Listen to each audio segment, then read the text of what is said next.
Okay, good afternoon. My speech name is Repressive Emotion. The illness of a family member can either completely wipe you out or make you stronger. This time I want to tell you a very close experience that a friend of my life. This friend of mine in his stage of school in his first years of university was a person who was very disciplined with sport and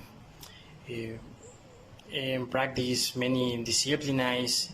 Besides, he respected a very good diet directed by a good nutritionist, a person with an enviable level of health. In this academic part, he was not one of those who remained in the honor roll, but he did not get low grades. He's really a much focused person. And now, the part where I think no matter how good a person you are, the life we always give you hard knocks. My friend lies without sister, and what really disrupted his life was that his grandmother was diagnosed with cancer, and the person who has lived with for most of his life got sick with something very very complicated. And my friend, being a person who always helped others and did not want to be shocked by this news and looked for a way to help. Clearly to his grandmother and secondly to his sister. And he decided to keep his tears, his sadness, and all his low emotions. This hit him a few months later. Exercise were left behind and junk food was part of his daily life, and as well an alcohol and cigarettes. Hiding our emotions from an even will only hurt us more. We have to learn them how to deal. And there are many options to achieve to stop hiding our emotions. In order to stop hurting ourselves, to give you a brush stroke before starting, some of them could be identify exactly what you feel and do not blame yourself for those emotions. In addition, what I could say to give you some encouragement is that every problem has a solution. If we ourselves made the effort to solve it, their problem. My first idea: learn to determine your emotions. This is the first step for your path through life. We are knowing that life as a young person is hard because of the blows after blows that life gives us to get along well with your emotions. And the emotions will never disappear. And either you learn to know them or they will finish you off.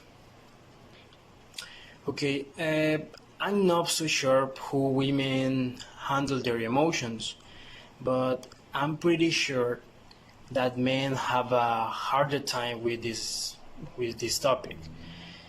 And normally from childhood, we grow up with the idea that men don't cry just because they are men, that men must be strong and no matter what, and even that emotions don't have to be important.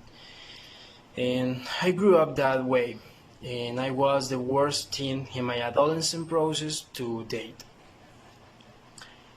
Neither in the family, in the educational institution that I studied, we were taught how we have to identify our emotions, and now that we are growing up, we lack the possibility theory for emotions.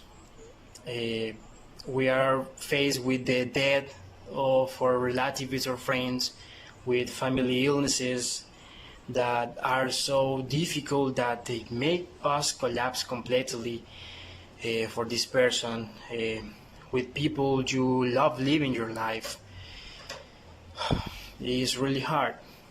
And the first step to be able to determine the emotions that disturb us at some specific moment is to accept the emotions, or what we feel when reflecting on our attitude now of the problem. Accepting it will be easier to tell about it when another person. In addition, we must evaluate, after having accepted the emotions, how we act when we feel that emotions. It seems so simple, but if you have never done it before, it is a lot of work, and you must practice it to improve it.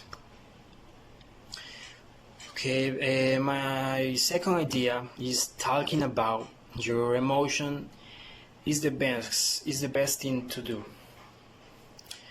Okay, talking sounds great, but knowing that you're going to tell about the emotions that upset you and make your days cloudy can be not fun at all, and you may have a lot of insecurities about it. You may have thoughts about whether the other person really cares about what you feel, uh, whether that person will understand you, or the fear that the other person will minimize your problems, and often end up crying in front of the person you are telling your your deep demons. And these kind of things are what make us hide our emotions, only for ourselves on many occasions. Uh, Talking about our emotions and why we feel them is something not so easy, but there are some ways that will make it quite easy, quite quite easy. And you have to know that when you are going to talk about your emotions, you should not do it without having identified them. To make this step a little more effective, try to put a name to what you feel. With what happened, I felt disappointed in myself. This person told me this, and I felt sad, angry, frustrated, and among many other emotions. Following the about theme about what you want to tell the other person. It is very understandable that when we want to convey what we feel, there are parts that are more difficult to tell. And here I recommend you, do not pressure yourself. Tell about what you are ready to talk. The rest can wait, and the important thing is that you feel confident to tell about it. Also, look for the easiest way to convey the message. It may be better to say it without looking at the other person, or it may be easier to write it down. This part is for you identify as you go along how you feel most comfortable. Okay, in closing, I want to thank you for listening to my speech, and I hope I manage to enter the hearts of many with this. I know that the road is very hard when we look up our emotions, and only we will have the decision to get out of that situation. If you manage to learn to control your emotions, you will know how difficult it was, and in the future you will be able to help people uh, who are in the same situation as you manage to out get out of this. Thank you.